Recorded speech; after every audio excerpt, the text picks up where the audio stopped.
श्री हरिवंश संसार के व्यक्तियों का जिसका मन संसार में लगा हुआ है भगवान में नहीं लग सकता, क्योंकि उसने संसार को ही अपना माना हुआ है। पैसे को अपना माना है, पत्नी को अपना माना है, माता पिता को अपना माना है, घर परिवार को अपना माना है, धन संपत्ति को अपना माना है, अपने शरीर की सौंदर्यता को अपना माना है, अपने बल को अपना माना है। भगवान को लेकिन अपना नहीं माना। अब जब भगवान को अपना नहीं मानोगे और संसार को अपना मानोगे तो दुर्गति होगी। क्या दुर्गति होगी? फिर जन्म लेना पड़ेगा और फिर मृत्यु होगी, और यह चक्र कई बार चलेगा, कई वर्षों तक चलेगा, अनंत जन्मों तक चलेगा, जन्म मृत्यु। क्योंकि आपको भगवान की प्राप्ति नहीं हुई। भगवान की प्राप्ति नहीं हुई तो कष्ट मिलना ही मिलना है। क्योंकि जब जन्म हुआ और उसके बाद मृत्यु तक आपको कष्ट दुख झेलना ही पड़ेगा।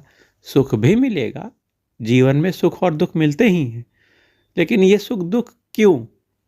आप विचार करो, क्या हम इन्हीं सुख दुख के लिए मनुष्य शरीर को धारण करें हैं? हम गुणातीत अवस्था को नहीं प्राप्त कर सकते? कर सकते हैं। गुणातीत अवस्था अर्थात भगवान का नित्य चिंतन, भगवान का नित्य समीप, भगवान का प्रेम, है ना? तो इस चीज को प्राप्त करने के लिए हमारा मनुष्य जीवन प्राप्त हुआ है, भगवत प्राप्ति। इसे साधारण भाषा में भगवत प्राप्ति, भगवत प्रेम, मोक्ष कहा जाए, ये सब आते हैं।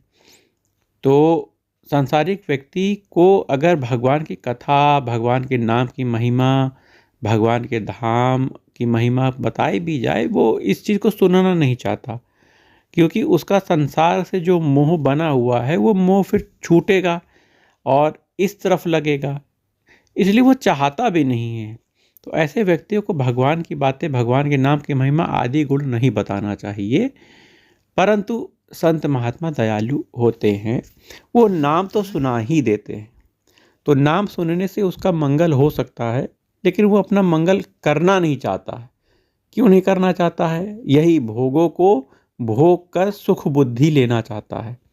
कैसे वो अधिक से अधिक भोग भोगे और सुखी हो जाए। लेकिन क्या भोग भोगने से कोई व्यक्ति सुखी हो पाया है? अनंत जन्मों से आप कई बार भोग भोग चुके हो। भोगने के बाद और भोगने की इच्छा होती है, तो कहाँ सुखी हो गए? जब भोग की इच्छा शांत होगा तभी तो व्यक्ति सुखी होगा। भोगों की इच्छा को शांत करके भगवान की तरफ बढ़ना चाहिए।